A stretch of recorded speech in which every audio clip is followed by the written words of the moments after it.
Hello and welcome to today's inspirational talk. My name is Annabelle Ola and I'm the Senior Entrepreneurship Officer here at Global Banking School. This talk is brought to you as part of the GBS Entrepreneurship and Enterprise Program, which is an extracurricular program designed to support students and recent graduates to start or grow a successful business. Today, we'll be hearing from Juliann Tilley, who is a lecturer in Comparative International Business at Manchester Business School. Juliann's varied career spans corporate leadership roles in automotive manufacturing and healthcare in the US and China, and consultancy and entrepreneurship in the UK, including co-founding a tech startup.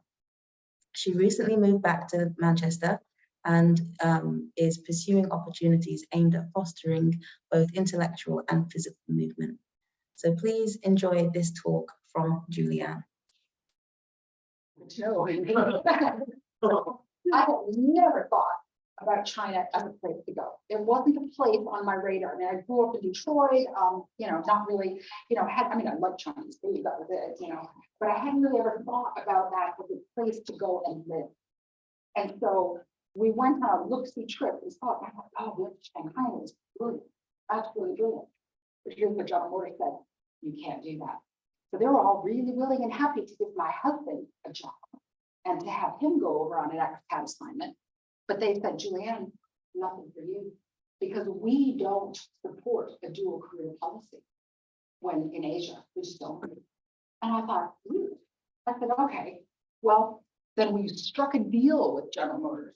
So that we said, okay, well, my husband, his name was Ron, he was going to go over for 2 years. We seems to be traveling around anyway. And my kids were definitely not keen on doing this because they were like 12 and 14, difficult ages to move kids, right? So this is something that again, personal things getting in the way of making a decision.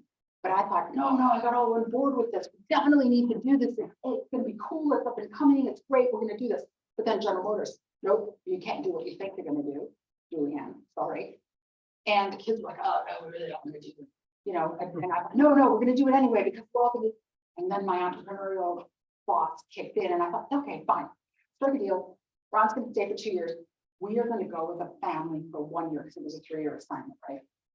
And we went and things didn't turn out as we thought because I said, I'm going to take a year off and I'm going to start 2 businesses because by this time, remember I said I like movement? Movement was my thing. I like movement. I like, moving, watching people move and everything else. Well, during the course of life, when my daughter was a competitive dancer, I got into Pilates exercise. I don't know if you know what Pilates exercise is, but if you do, make sure you go online and Google the word reformer, Pilates reformer, and look at those machines because it's not just mat Pilates. It's not like yoga and everything else. I was hooked. I loved doing Pilates. Loved it. Loved it to the point where I said, I'm going to learn how to teach this.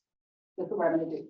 So I landed in Shanghai. I'm going to teach this, and then the other side thing, you might notice I like jewelry. I thought, I'm going to start a jewelry business. What I'm going to do too. I'm going to have this jewelry business on the side. I'm going to teach Pilates. This is going to be great. So I formed these companies, and I was off and running. Thought I was going to do all of these things, and I was in Bali at a Pilates conference.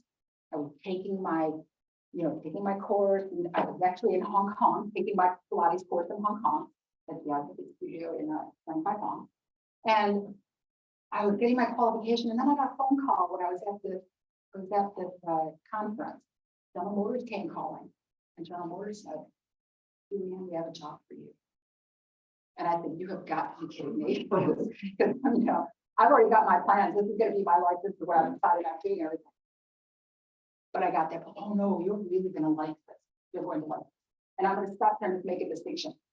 My husband, now ex-husband, although at the time he was still my husband, his job was with GM China. General Motors had 2 distinct entities in Asia at the time. GM China was primarily worried about the manufacturing in China for General Motors stuff, and there were all joint ventures and things like that.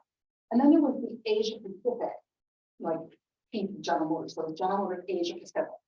And that covered all of Southeast Asia, including Australia and everything else, right? And the GM Asia Pacific entity decided to move its headquarters from Singapore to Shanghai right about this time, all right? And so there was all of these big things that were moving to Shanghai. And so the job, oh, you're very love this job, Juliann. It is, we are in need of a export compliance officer. And I thought, well, I don't know anything about exports. I don't know anything about export compliance. And it had to do with dealing with the government. So now, let's back up a minute. Remember when I said I did ergonomics?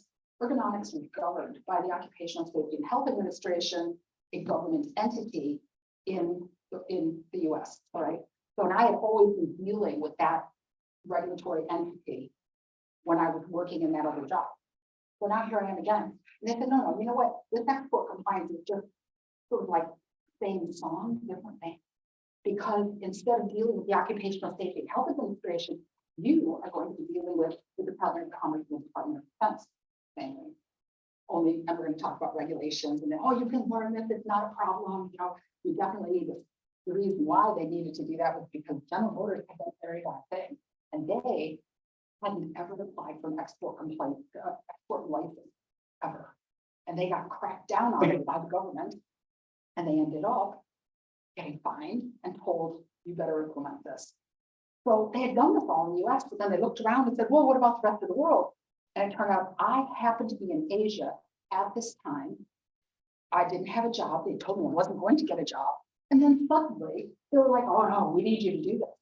So I went from, I had to give up my dreams. I didn't have to. See, this is my choice. I made it because I liked the attention. You know, I was like a General Motors wannabe. It's like, oh, I want to be promoted. I want to be something great at General Motors. This is where I get to go with my life. And so I was the siren song of that regular paycheck rolled me back into it. So I abandoned my dreams of my jewelry business and my Pilates teaching. And I went into this export compliance officer role, which actually was really great because guess what I got to do? Travel the world. I got to travel all over Southeast Asia. I had to go and talk about export compliance with every country where General Motors had a presence. I traveled to Japan, I traveled to Singapore, I traveled to Australia, I traveled to Malaysia, Indonesia, the Philippines, everywhere. I had a better job than my husband. And I loved every minute of it. Let me tell you what else I did. I didn't really do well by my kids, okay? If my kids were in Shanghai for that 1 year, remember? My son said, yeah, Mom, I hate it here. I want to go back and finish high school back in the US. And I was like, oh, our assignment just got extended. What are we going to do? So let's send back to grandma. And grandma put him back in school in Detroit, and he was away from us for that year, for the following after that year. My daughter, on the other hand, she hadn't even done international school in Shanghai. She decided, this is all wrong. I'm going to go to Hong Kong. She went to Hong Kong and got into the Hong Kong Academy for Performing Arts because she was a dancer, and she ended up there. My husband and I looked at each other, and all of a sudden we were like, why are we married? so we ended up amicably deciding that we were going to split. And this was after 22 years. So my husband got repatriated, went back to, Detroit. I stayed in Shanghai all by myself for a year. That was really good. Traveling the world, living the life, and it was great. You know what year this was that this was all ending on? 2008. What happened in 2008? Yeah. And I was told by the VP of HR at General Motors, you do not want to go back to Detroit, because if you do, they're going to take away, they're probably going to reduce your level. They'll take away your company car, they'll take away all the perks. And so if you could do anything but stay with General Motors, do it. So I got to thinking, and this is kind of how I got to my own hustler. Because by that time, like I said, I'm having my wild life in Shanghai at the time. And I thought, oh, you know what? I think I'm going to move to England. My kids are away from me. I'm a bad mom, really. I don't know. You make choices hard. You do these things. In my mind, I convinced myself they were happy. To a point, you were actually. That was actually a good thing you did what you did, Mom. So I thought, I'm going to do an MBA. And by this point, keep in mind, I'm in my mid-40s. I'm not like 30. My kids are by this point 16 and 18, right? And I thought, I'm going to move to England and get a whole new career in Europe.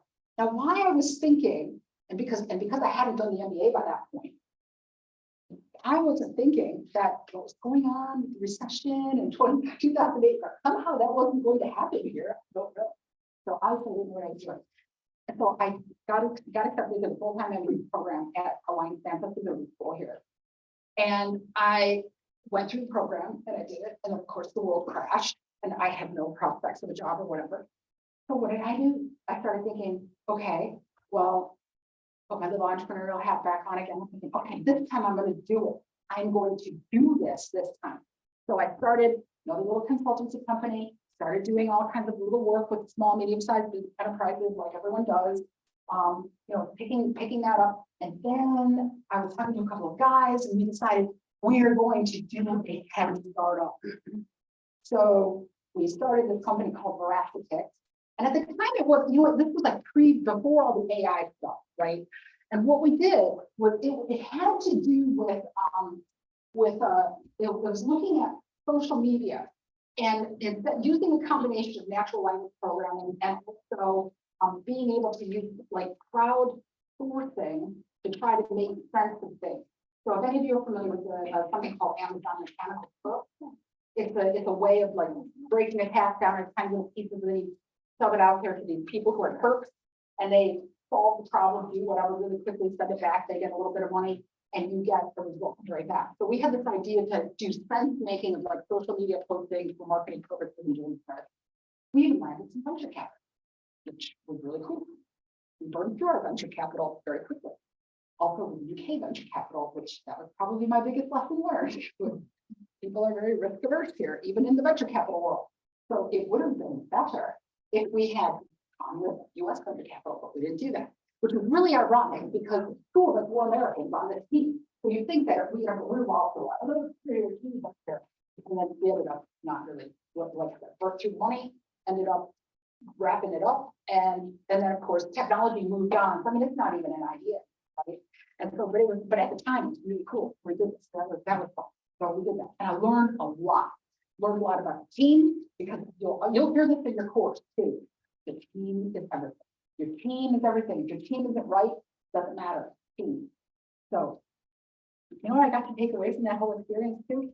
When I moved back here just recently from that Christmas this year, the year before, I actually put together a whole online course called Sources of Finance and Funding for Entrepreneurs. And I have it. And I could never have done that if I hadn't done this whole thing, right? So happily and wonderful at this point, met my new husband. I have a new British husband, although we've been married now 12 years, which is great, and all that. So now I'm coming back to my journey again, like what happened next.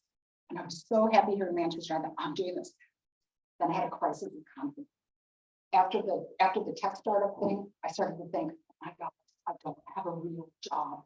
I don't have a real job, whatever that means. Don't have a real job. Which it really translated to, I don't have a regular paycheck. It was a problem, which it wasn't. It wasn't a problem. I was making good money. It just was coming in and doing the grabs, whatever. What I ended up doing, my husband actually suggested it because he had been to America by this point, So he said, why don't you go back to Detroit and more people there? Why don't you see if you could get a job there? And also the other driving factor to this is another personal event. My mother was in her 80s, and my sister said to me, "It doesn't last very long. So why don't you, if you come here for a couple of years, it would be really good because you can spend more time with mom." And I thought, okay, 2 to 3 years, I'll go back to Detroit, find a job, it'll be great, and then we can come back to Manchester, pick up where we left off, and I can do this entrepreneurial thing again. That was my vision, right? And so I said, well, what we're going to do is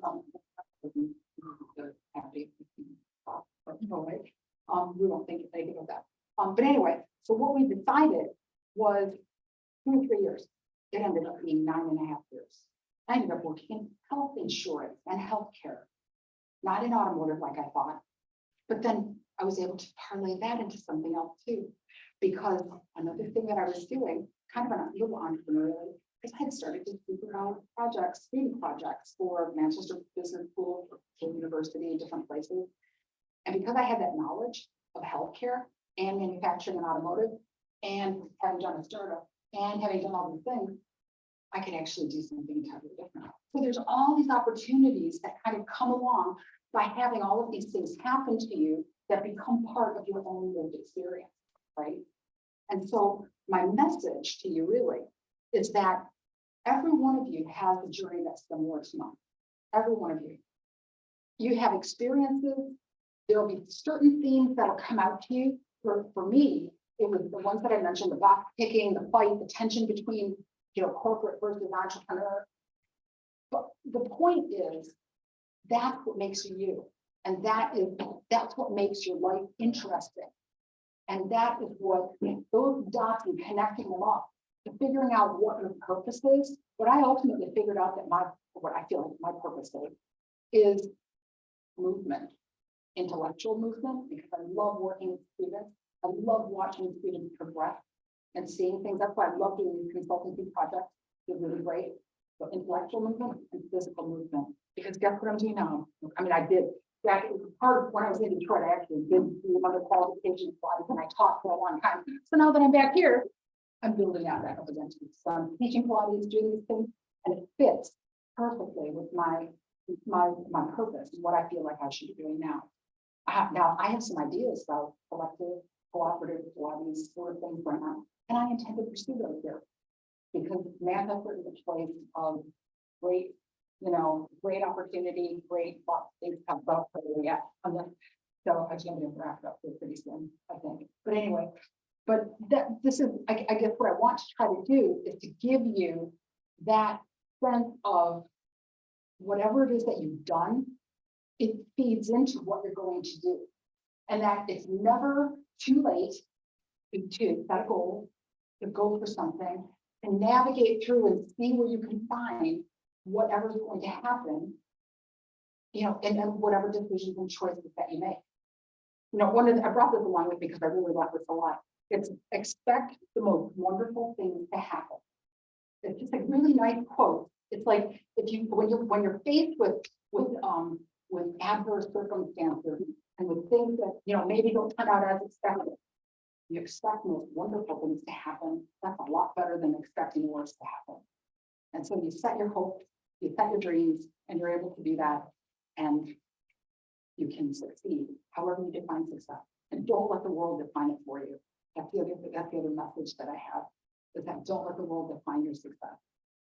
But you know what? If you feel like you're doing everything right and you're in your heart, you'll be fine. Everything will be great. So anyway, there you go. I'm gonna leave it there.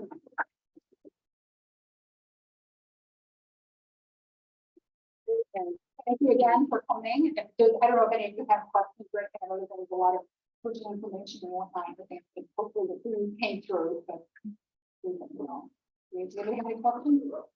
So now you're feeling happy about that journey, make you the woman you are today. Absolutely, yeah.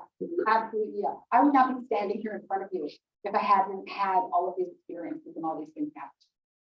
So, and the thing is that every one of you has the same story, same story. Any one of you could get up here and talk to me, like you did, and have it through your fellow classmates. And that's why, like, I'm just going to put in a plug for group work here. I know everybody hates group work, right? Because I would do a lot of groups. Working with groups is always a challenge, right? And doing group work on a course or anything else. You can learn so much from your fellow students and your fellow mates. And it's like, and often it's not appreciated, but it's like you learn more from each other than you do from the teacher, right? Right, Ed?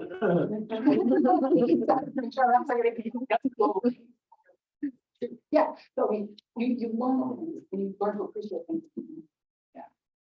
About your quote, expect them like wonderful things to happen.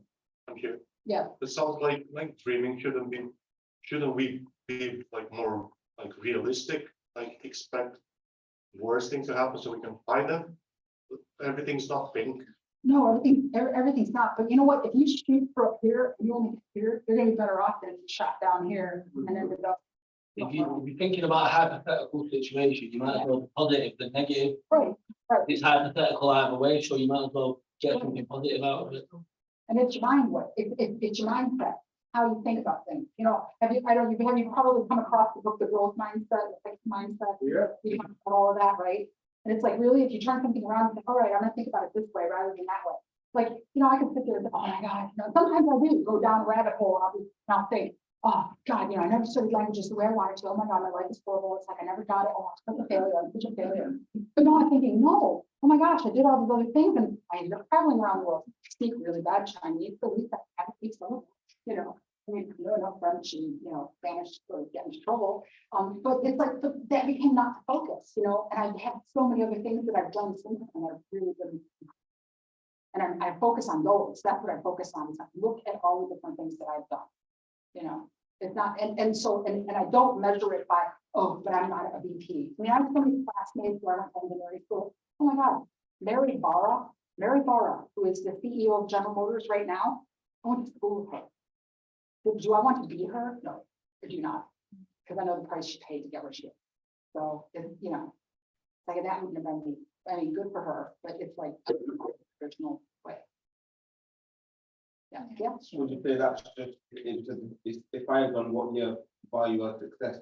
Yeah, I feel like the most important thing is for you to figure yourself out. To figure yourself out, you know. I can't stress that enough because I spent a lot of time wandering around. My kids have a better sense of themselves and their purpose than I did when I was their age, and they're 32 and 34. That's because of doing your happy life, and then obviously what you reflect on them. Yeah, I can thank you for that. So I'm not for sure. They've had some pain. But yeah, no, they're great kids. I mean, they found their passion. You know, my daughter is in Sichuan in China now. She's married to a Sichuan guy. She's right. She's got a master's degree. She's teaching. She has a great life. You know, But she does what she wants, know what she wants. yeah, and I'm always told them that too. That's the reason why I think they're there we go. That's what we've done. She ended up not doing anything with that. She ended up doing it because she didn't have a healthy body. So but she had an opportunity. Here's another example of an opportunity. This is my story, her story. But she did her degree in Chinese studies at Manchester. And she did her dissertation on dance, modern dance in China. And when she got to China, she ended up meeting the guy who was the father of modern dance in China. And she went to his workshop and she did her dissertation. So could you sign this? I quoted it so many times in the session. She got invited to translate his book in Chinese to English. And he told her, the only reason I want you to do this because I know that you'll understand because you'll dance.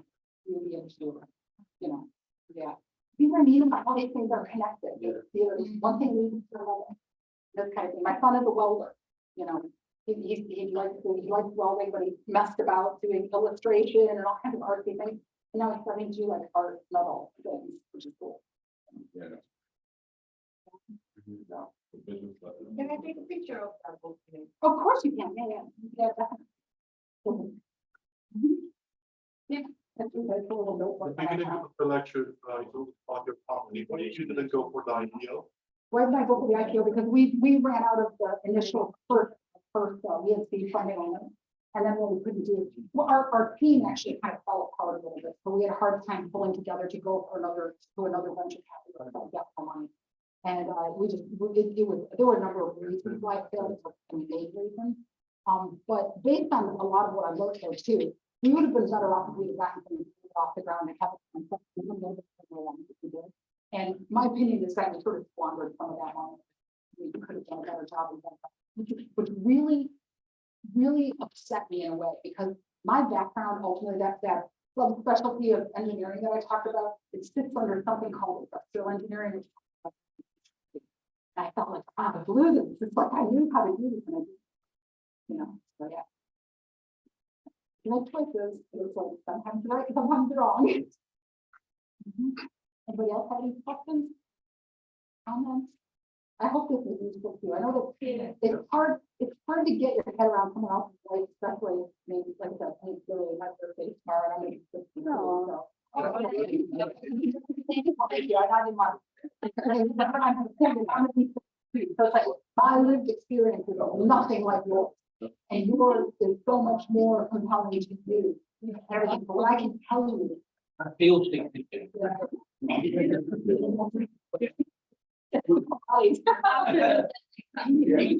Well, but actually, would you say that because of polite, or would you say that it's the diet?